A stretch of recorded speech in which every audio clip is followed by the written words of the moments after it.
ശ്രദ്ധേയമായ ഒരു care home അന്തേവാസിയെ ഒരു കെയർ വർക്കർ മർദ്ദിച്ചത് റിപ്പോർട്ട് ചെയ്യപ്പെട്ട മറ്റൊരു കെയർ വർക്കർക്കെതിരെ പ്രതികാര നടപടികൾ ഉണ്ടായേക്കുമെന്ന് റിപ്പോർട്ട്.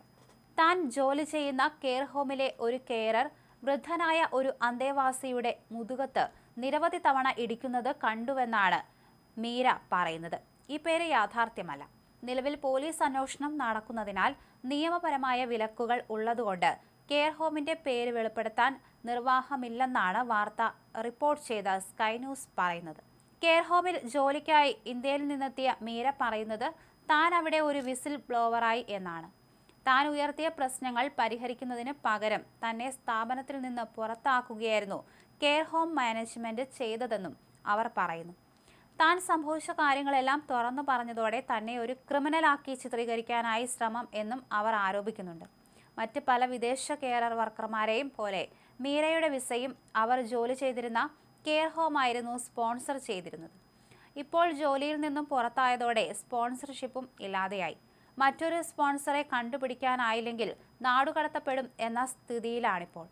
താനിപ്പോൾ പ്രശ്നങ്ങൾക്ക് നടുവിലാണെന്നും തന്നെ ആരും സഹായിക്കുന്നില്ലെന്നും അവർ ആവലാതിപ്പെടുന്നുണ്ട്. കെയർ ഹോമിൽ നടന്ന അക്രമത്തെക്കുറിച്ച് മാനേജ്മെന്റിന് റിപ്പോർട്ട് ചെയ്തപ്പോൾ അവർ ഒരു മാനേജറുമായുള്ള കൂടിക്കാഴ്ചയ്ക്കായി മീരയെ ക്ഷണിക്കുകയായിരുന്നു. അവിടെ മാനേജർ ആവശ്യപ്പെട്ടത് മീരയുടെ പരാതി മാറ്റാനായിരുന്നു. അങ്ങനെ ചെയ്തില്ലെങ്കിൽ പിരിച്ചുവിടുമെന്ന് ഭീഷണിപ്പെടുകയും ചെയ്തു അത്രേ. എന്നാൽ അവർ അത് അനുസരിക്കാൻ തയ്യാറായില്ല.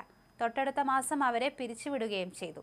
ജോലിയിൽ ആവശ്യമായ നിലവാരം പുലർത്താൻ കഴിഞ്ഞില്ല എന്നതാണ് പിരിച്ചുവിടലിനുള്ള കാരണമായി പറഞ്ഞിരിക്കുന്നത്. തുടർന്ന് അവർ പോലീസിലെത്തി പരാതി നൽകുകയായിരുന്നു. ഇതിനെ തുടർന്ന് കെയർ ഹോമിലെ ചിലരെ പോലീസ് അറസ്റ്റ് ചെയ്യുകയുണ്ടായി. ഇപ്പോൾ അന്വേഷണം നടക്കുകയാണ്. അതിനുശേഷം കെയർ ക്വാളിറ്റി കമ്മീഷൻ കെയർ ഹോമിൽ പരിശോധന നടത്തുകയുണ്ടായി. അടച്ചുപൂട്ടിയേക്കുമെന്ന ആശങ്ക ഉണ്ടായിരുന്നുവെങ്കിലും വളരെ നല്ലത് എന്ന റാങ്കിംഗ് നിലനിർത്തുകയായിരുന്നു ഈ കെയർ ഹോം. അതേസമയം ബ്രിട്ടനിൽ തുടരാനാകുമോ എന്ന കാര്യത്തിൽ മീരയ്ക്ക് അധികൃതരിൽ നിന്നും ഒരു വ്യക്തതയും ലഭിച്ചിട്ടില്ല. ഉടനെ മറ്റൊരു സ്പോൺസറെ കണ്ടെത്താനായില്ലെങ്കിൽ മീരയ്ക്ക് ബ്രിട്ടനിൽ നിന്ന് പുറത്തു പോകേണ്ടതായി വരും. എന്നാൽ മുൻ സ്പോൺസറുടെ റെഫറൻസ് അതിനു വേണമെന്നിരിക്കെ അത് സാധ്യമാകുമെന്ന വിശ്വാസം മീരയ്ക്കില്ല.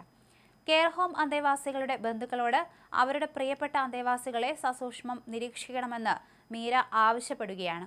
പലയിടങ്ങളിലും കെയർ ഹോമുകൾ വിദേശികളെ റിക്രൂട്ട് ചെയ്യാൻ കാരണം അവർ കാര്യങ്ങൾ തുറന്നു പറയാൻ ഭയക്കും എന്നതുകൊണ്ടാണെന്നും മീര പറയുന്നുണ്ട്. എന്തായാലും ഇത്തരത്തിലുള്ള കാര്യങ്ങൾ തുറന്നു പറഞ്ഞതുകൊണ്ട് തന്നെയാണ് തനിക്ക് ജോലി നഷ്ടപ്പെട്ടതെന്ന് മീര പറയുന്നുണ്ട്. ഇതിൽ അന്വേഷണവുമായി മുന്നോട്ട് പോകുമോ എന്നും ഉറപ്പ് പറയാനാകാത്ത ഒരു സ്ഥിതിയാണുള്ളത്. എന്തായാലും പേര് വെളിപ്പെടുത്താൻ ആഗ്രഹിച്ചില്ല എങ്കിലും താൻ അനുഭവിച്ച കാര്യങ്ങളൊക്കെ ഇതിലൂടെ യുവതി വെളിപ്പെടുത്തുകയും ചെയ്തിട്ടുണ്ട്.